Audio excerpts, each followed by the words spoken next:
Good morning, students. Now here we will also discuss about advanced diploma in e-accounting paper second. In this particular paper, the new unit we are also start here, income from the house property.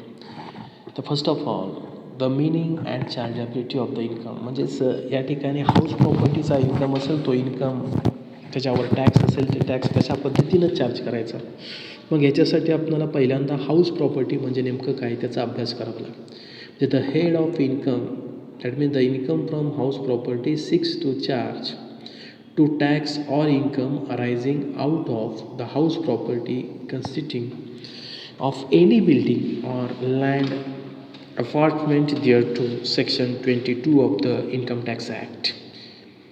म्हणजे section 22 income tax act मधील त्यानुसार हा income असेल म्हणजे कुठला income from house property त्याच्यावर जो काय टॅक्स असेल तो टॅक्स या ठिकाणी लावला जातो.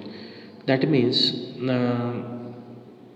it is to be noted that this section covers tax chargeability of only that property income which arises from building or land attached or situated in the vicinity of the building. म्हणजेच building असेल त्या बिल्डिंगपासून मिळणारा उत्पन्न असेल income असेल किंवा land attached to the विक्टिनिटी म्हणजे काय शेजारी पण त्या बिल्डिंगच्या शेजारी लँड असेल तर त्या माध्यमातून मिळणारा तुमचा इन्कम असेल. म्हणजेच एखादं प्रॉपर्टी असेल हाऊस प्रॉपर्टी असेल ती हाऊस प्रॉपर्टी लेट आऊट केली म्हणजे काय भाड्याने दिली असेल तरी भाड्याने दिल्यानंतर त्या ठिकाणी त्या असेसीला जो पर्सन असेल ओनर असेल त्याला काय मिळतो इन्कम मिळतो. मग त्या इन्कमवर हा टॅक्स लावला जातो. यालाच आपण काय म्हणतो इन्कम फ्रॉम हाऊस प्रॉपर्टीचं कॅल्क्युलेशन. म्हणजे इन्कम फ्रॉम हाऊस प्रॉपर्टी म्हणजे इन्कमचे 5 जे हेड्स आहेत जे इन्कम फ्रॉम सॅलरी असेल इन्कम फ्रॉम तुमचं हाऊस प्रॉपर्टी असेल इन्कम फ्रॉम अदर सोर्सेस असेल income from business and profession असेल आणि इन्कम फ्रॉम कॅपिटल गेन असेल. हे 5 इन्कमचे हेड्स आहेत. ह्या 5 हेड अंतर्गत पर्सनचं इन्कम कॅल्क्युलेट केला जातो आणि त्याचा ITR भरला जातो. ITR भरल्यानंतर मग तो ITRचा फॉर्म तुम्ही कुठल्याही बँकेमध्ये घेऊन जा.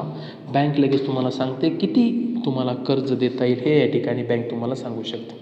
जे ITR form are also most important form in our particular life. म्हणजे आपल्या जीवनामध्ये सुद्धा ITRचं महत्त्व अतिशय मोठ्या प्रमाणावर आहे. त्यानंतर पुढचा मुद्दा येतो बघा आपण इथं बघत होतो इन्कम फ्रॉम हाऊस प्रॉपर्टी. म्हणजे it does not include any rental income which arises out of vacant land or open flat. म्हणजे याच्यामध्ये जर रेंटल इन्कम मिळाला भाडं मिळालं व्हॅकंट म्हणजे मोकळी जमीन असेल ओपन फ्लॅट प्लॉट त्याच्यामध्ये मिळालेला रेंट असेल तर तो ह्या इन्कम फ्रॉम हाऊस प्रॉपर्टीमध्ये येत नाही तर तो कुठं जाईल which is chargeable to tax under the head of income from other sources. तर तो इन्कम फ्रॉम अदर सोर्सेसमध्ये तो या ठिकाणी जाईल. जे it is legal owner of the house property who is chargeable to tax in respect of income arising out of such property. म्हणजेच जो कोणी लिगल ओनर असेल त्या हाऊस प्रॉपर्टीचा तर त्याला या ठिकाणी तो इन्कम असेल तो इन्कम फ्रॉम हाऊस प्रॉपर्टी त्याचं कॅल्क्युलेशन करून घ्यावं लागेल. The section 27 also cover the following cases who are deemed to be owners of the house property for the purpose of tax chargeability under this head of income. म्हणजे आता deemed to be owners of the house property. आता deemed to be owners म्हणजे नेमका हा काय प्रकार आहे तर तुम्ही म्हणता या ठिकाणी फॉर एक्झाम्पल बघा त्यामध्ये एक केस कसे आहे म्हणजे when an individual transfer his house property for inadequate consideration to his or her spouse or minor child not being a married daughter.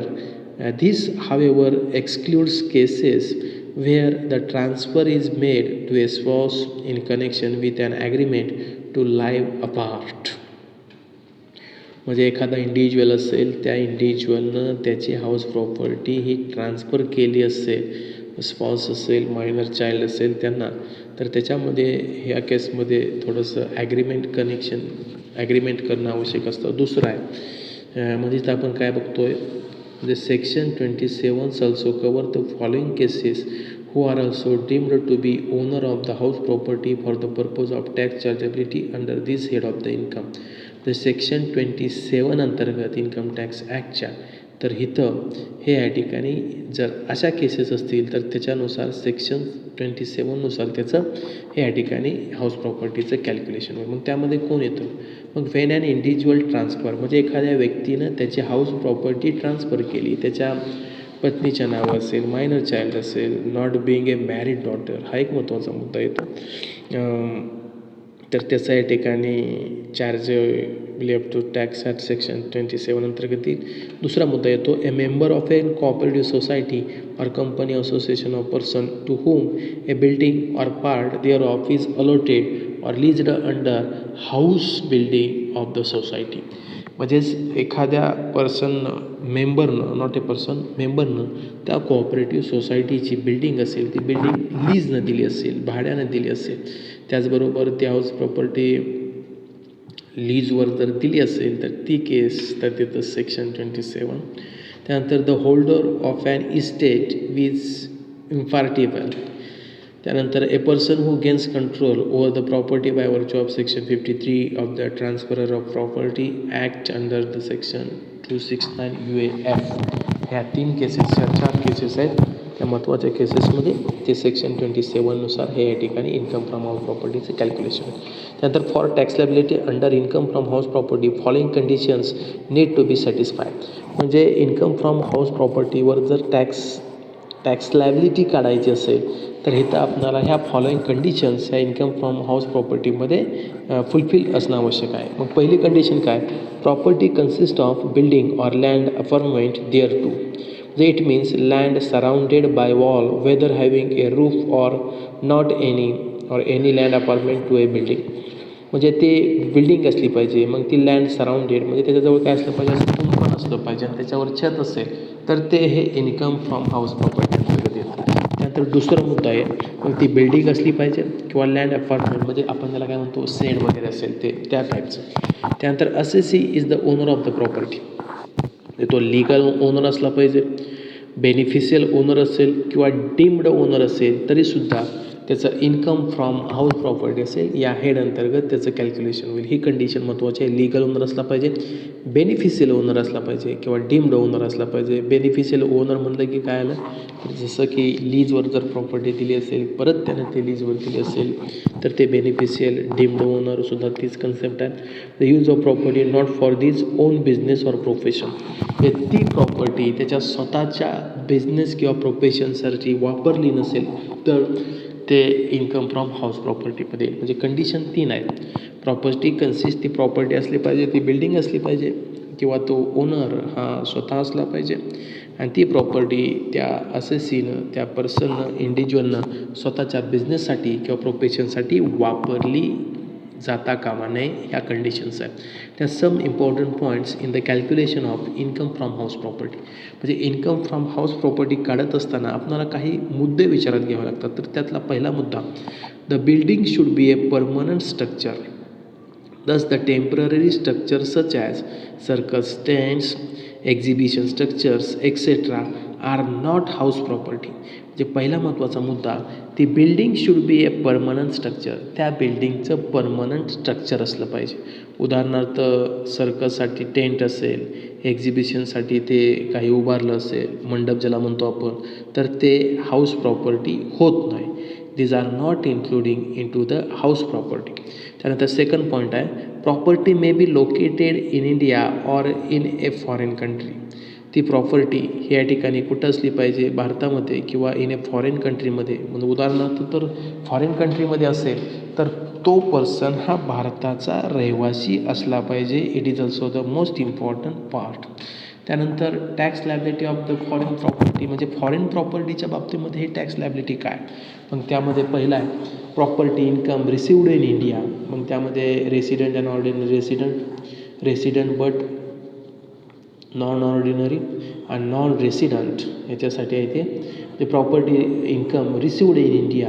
भारतामध्ये जर तो प्रॉपर्टी इन्कम रिसिव्ड होत असेल तर taxable in India, taxable in India आणि taxable in India तिन्ही या ठिकाणी रेसिडेन्शियल स्टेटस असणाऱ्या पर्सनसाठी.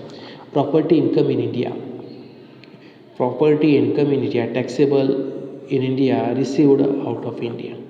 नॉन टॅक्सेबल इन इंडिया आणि नॉन टॅक्सेबल इन इंडिया म्हणजे हा या ठिकाणी टॅक्स लॅबिलिटी हे फॉरेन पर्सनसाठी या ठिकाणी या पद्धतीनं आहे. त्यानंतर लॉन्स असेल, गार्डन असेल, पार्किंग प्लेसेस असेल, बॅकयार्ड असेल किंवा अप्रोच रोड असेल etcetera attached to a building are also taxable under income from house property. जे लॉन्स असेल, गार्डन असेल, पार्किंग असेल त्याचं या ठिकाणी असेल तर ते सुद्धा या ठिकाणी त्याचा मिळालेला इन्कम असेल हा इन्कम फ्रॉम हाऊस प्रॉपर्टी अंतर्गत घेतला जाईल.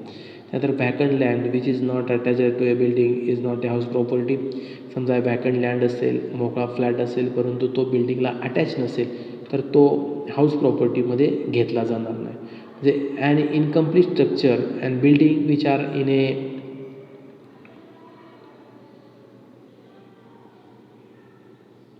dilapidated condition are not considered to be house property. म्हणजे portion of asset destroy due to the earthquake. म्हणजे समजा या ठिकाणी एखादा त्या बिल्डिंगचा पोर्शन हा भूकंपामध्ये जर काही त्याचा पडला असेल तर it is not should be treated as house property. Then if the owner of property carries on his own business or professions in the property, the annual value thereof is not taxable provided income of such business or profession is chargeable to tax. म्हणजेच ती house property असेल, ते house असेल, ते building असेल, तो person जर त्याच्या बिझनेससाठी किंवा प्रोफेशनसाठी वापरत असेल तर it should not be treated as the house property किंवा त्याच्यापासून तो हाऊस प्रॉपर्टीमध्ये येणार नाही. त्यानंतर एक्झम्प्टेड प्रॉपर्टीज. आता एक्झम्प्टेड प्रॉपर्टीज नेमक्या कोणत्या आहेत तर income from the following properties is exempted from the tax. त्यामध्ये पहिला आहे any one place or part thereto of an ex ruler provided is not let out. म्हणजेच एखाद्या व्यक्तीची जर समजा या ठिकाणी 2 घरं असतील तर त्याच्यामधलं एक घर या ठिकाणी ते रूलनुसार ते एक्झम्प्ट होईल. House property of local authority म्हणजेच लोकल अथॉरिटी म्हणजे म्युन्सिपाल्टी असेल, ग्रामपंचायत असेल किंवा नगरपालिका असेल, महानगरपालिका असेल, त्यांच्या ज्या काही बिल्डिंग्स असतील त्या भाड्याने दिल्या असतील, त्यांचे गाळे जर असतील भाड्याने दिले असतील तर ते एक्झम्प्टेड प्रॉपर्टीजमध्ये येईल. त्यानंतर house property of an approved scientific research association म्हणजे एखादं सायंटिफिक रिसर्च आहे त्याचं असोसिएशन आहे त्यांची हाऊस प्रॉपर्टी असेल तर ते सुद्धा एक्झम्प्टेड प्रॉपर्टी म्हणून येईल.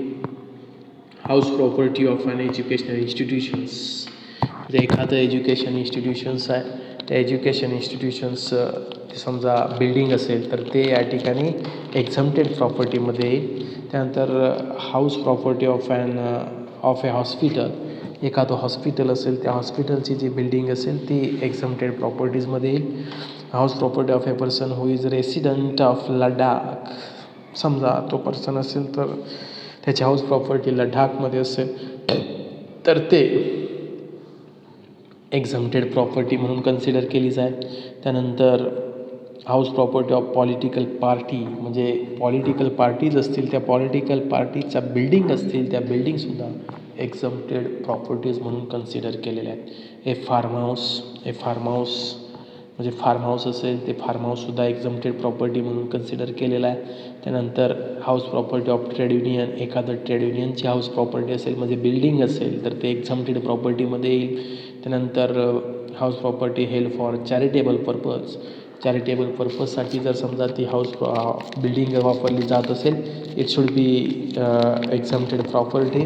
Then house property used for own business and profession स्वतःच्या बिझनेस आणि प्रोफेशनसाठी जर ती हाऊस प्रॉपर्टी वापरली जात असेल it should be exempted property. It is treated as the exempted property किंवा ती बिल्डिंग एक्झम्प्टेड म्हणून या ठिकाणी कन्सिडर केली जाईल. त्यानंतर नेक्स्ट पॉईंट आहे ॲन्युअल व्हॅल्यू म्हणजे annual value is deemed to be an reasonable sum which the property is expected to fetch from the year to year. It is not the actual rent received for the house although it is one of the determining factors of an annual value. It is potentially of the property to yield income on annual basis. It is the higher of the following amount. Amounts. म्हणजे annual value हे या ठिकाणी एक reasonable sum आहे, म्हणजे expected to fetch from year to year. It is not a actual rent received for the house. म्हणजे त्या बिल्डिंगचं ते भाडं नसतं आहे, परंतु एक प्रकारचं एक एक्सपेक्टेड ज्याला म्हणतो आपण एक्सपेक्टेशन, म्हणजे आपण काय म्हणतो मिळावं एवढं एक्सपेक्टेड आहे, एवढा रेंट मिळावा हा इयर टू इयरनं ती अमाऊंट या ठिकाणी कन्सिडर केली जाते. म्हणजे such amount is higher from the following amount. म्हणजे municipal valuation determine by the municipal corporations or cantonment board or local authority for the purpose of rates of the house. म्हणजेच ज्या local authorities आहेत मग त्या local authority त्या बिल्डिंगची value ठरवत असतात. कशासाठी? तर त्यांचा जो काय घरफळा ज्याला म्हणतो आपण, ग्रामपंचायत असेल तर तो घरफळा लावण्यासाठी त्या ठिकाणी त्या बिल्डिंगची व्हॅल्यू ठरवली जाते आणि त्या व्हॅल्यूवर हा घरफळा असेल तो घरफळा या ठिकाणी लावला जातो, ज्याला आपण काय म्हणतो म्युन्सिपल टॅक्स म्हणतो. मग ते त्याच्यासाठी व्हॅल्यू ठरवली जाते. त्या व्हॅल्यूपेक्षा ही ॲन्युअल व्हॅल्यू जास्त असते. त्यानंतर actual rent value of the property. कधी कधी ॲक्च्युअल रेंट ऑफ प्रॉपर्टी असेल त्याच्यापेक्षा सुद्धा हे या ठिकाणी व्हॅल्यू जास्त असू शकते.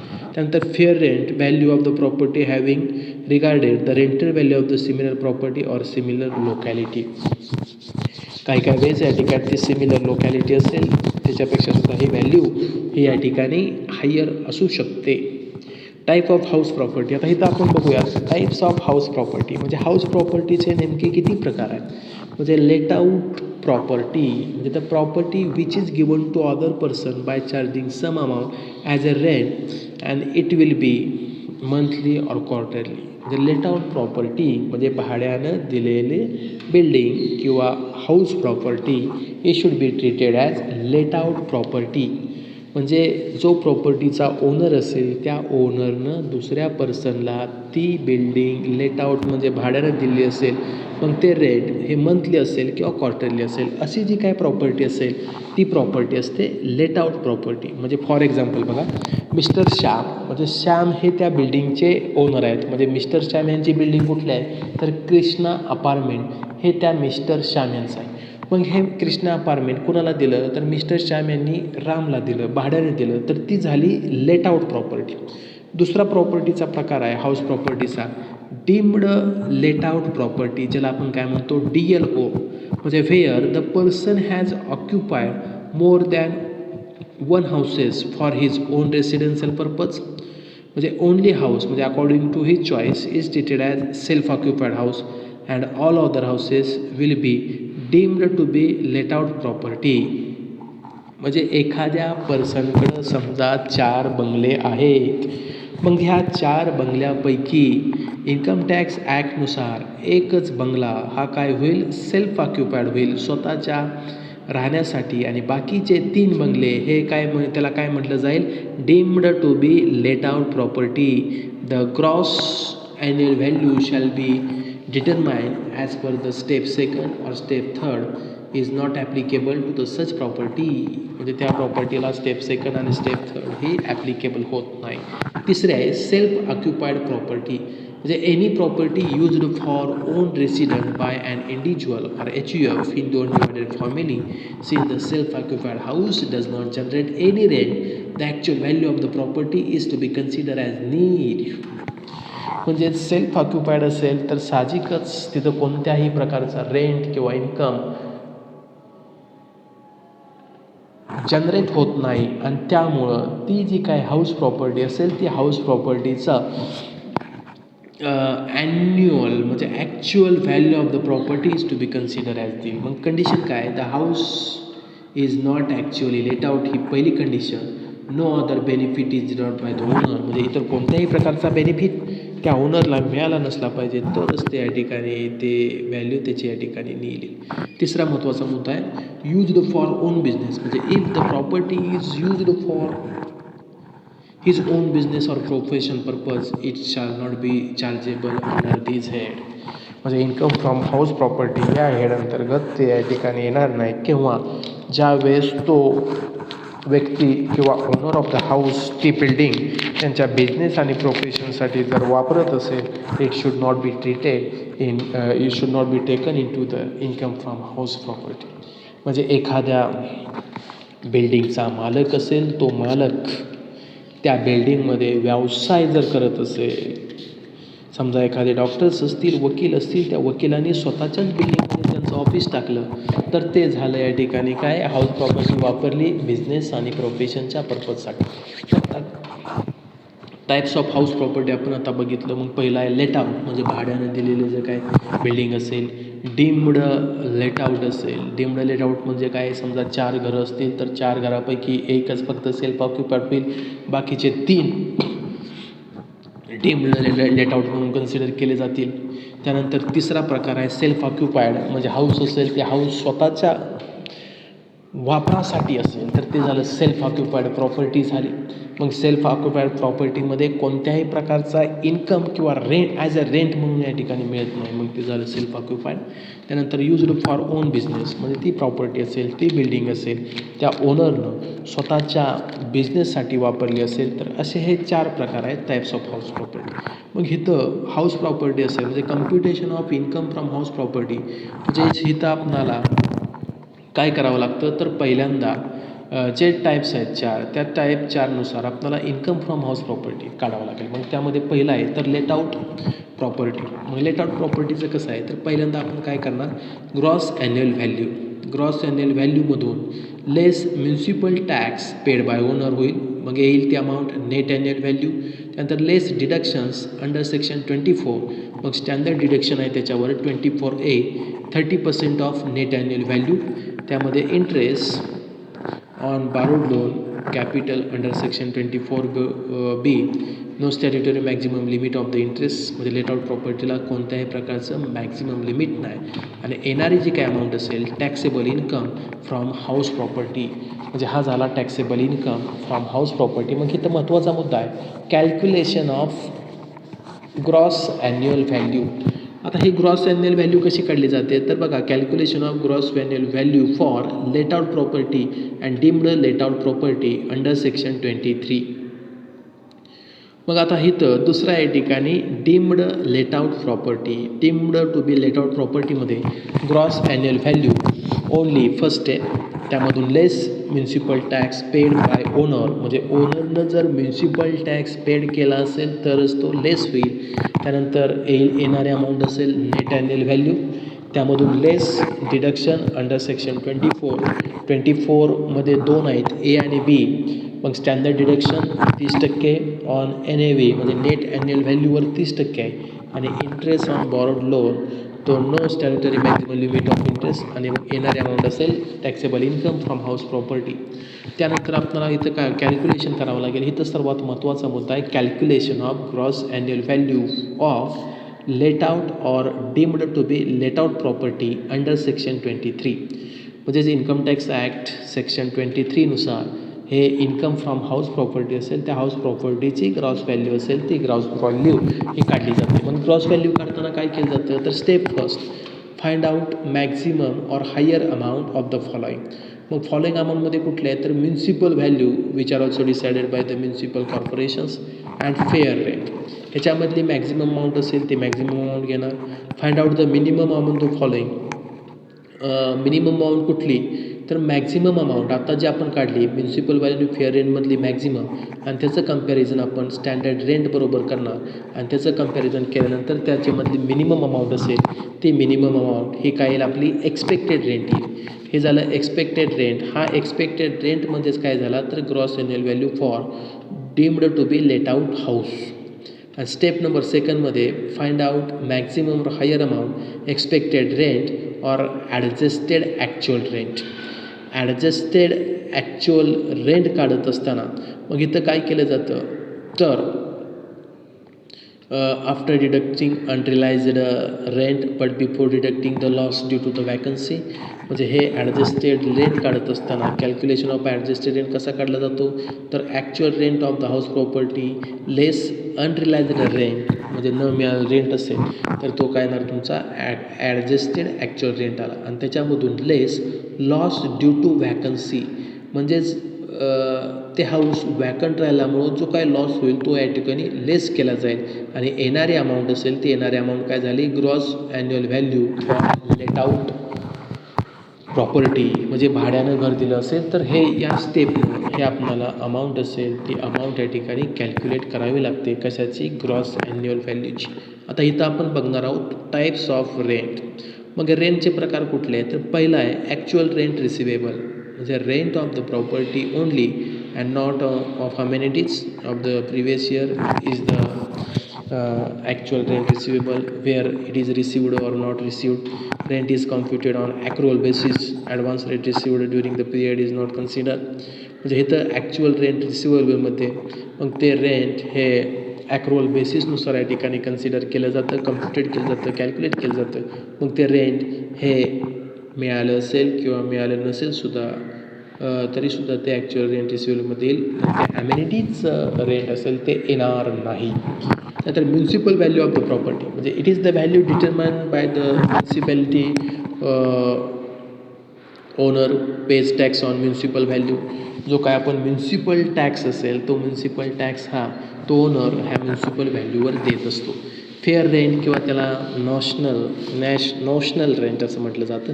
तर it means the rent fetched by similar property in the similar locality. म्हणजे owners may lend property at a higher rate or lower rate due to emergency or relationship. म्हणजे ती बिल्डिंग असेल ती बिल्डिंग या ठिकाणी देत असताना तो जो कोणी ओनर असेल तो ओनर त्याची इमर्जन्सी किंवा रिलेशनशिपनुसार तो हायर रेटला असेल किंवा लोअर रेटला देऊ शकतो.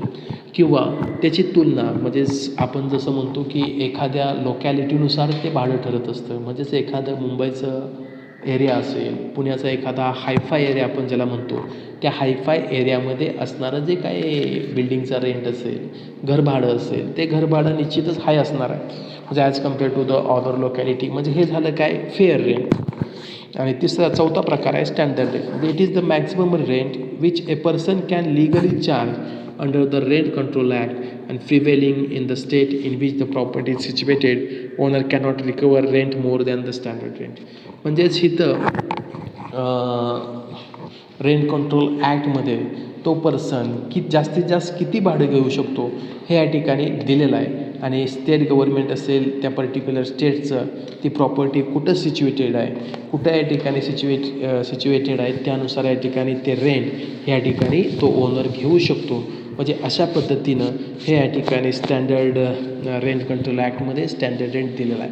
म्हणजे टाईप्स ऑफ रेंट आपण इथं बघितला. ॲक्च्युअल रेंट रिसिवेबल बघितलं, municipal value of the property बघितलं, फेअर रेंट बघितलं, स्टँडर्ड रेंट बघितलं.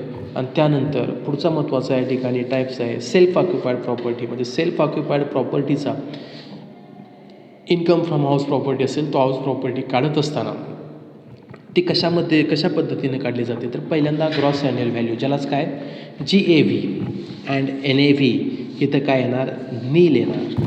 म्हणजे gross annual value, net annual value self occupied प्रॉपर्टीला नील, त्यामधून लेस डिडक्शन अंडर सेक्शन 24 म्हणजे स्टँडर्ड डिडक्शन नेट ॲन्युअल व्हॅल्यूवर असल्यामुळं ते नील येईल.